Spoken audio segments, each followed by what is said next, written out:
Hello అండి, ఈరోజు healthy అయిన పల్లీ చిక్కీ ఎలా చేయాలో చూద్దామండి. చాలా హెల్తీ అండి. సో ప్రాసెస్ అనేది ఎలాగో చూసేద్దాం వచ్చి. ఫస్ట్ అయితే ఒక కప్పు పల్లీలు తీసుకొని రోస్ట్ చేసుకోవాలండి. కొంచెం చల్లారిన తర్వాత ఇట్లా బద్దలాగా స్ప్లిట్ చేసుకొని పొట్టంతా కూడా తీసేసి పక్కన పెట్టుకోవాలి. నెక్స్ట్ ఒక ప్యాన్ తీసుకొని 1 కప్ జాగరీ పౌడర్ వేసుకోవాలండి. 1/4 కప్ వాటర్ వేసుకొని బాగా ముదురు పాకం పట్టుకోవాలండి. ఈలోపు ఒక ప్లేట్కి గీ అప్లై చేసుకొని పక్కన పెట్టుకోవాలి. నెక్స్ట్ పాకం వచ్చిందా లేదా అని చూసుకోవడానికి ఒక గిన్నెలో వాటర్ తీసుకొని వాటర్లో కొంచెం పాకం వేసుకొని ఇట్లా తుంపితే తునిగిపోవాలండి.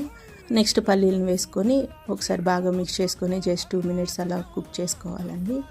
నెక్స్ట్ మనం గీ అప్లై చేసుకుని ప్లేట్లో వేసేసుకొని కొంచెం గోరెచ్చగా ఉన్నప్పుడు మనం చిక్కీలాగా కట్ చేసుకోవాలి. పూర్తిగా ఆరిన తర్వాత దాన్ని సపరేట్ చేసుకొని సర్వ్ చేసుకోవడమేనండి. చాలా టేస్ట్గా ఉంటాయి. ఒకసారి మీరు కూడా తప్పకుండా ట్రై చేయండి. మీకు ఎలా వచ్చిందో కామెంట్ సెక్షన్లో కామెంట్ చేయండి. మరిన్ని వీడియోస్ కోసం మన ఛానల్ని సబ్స్క్రైబ్ చేసుకోండి. Thank you for watching.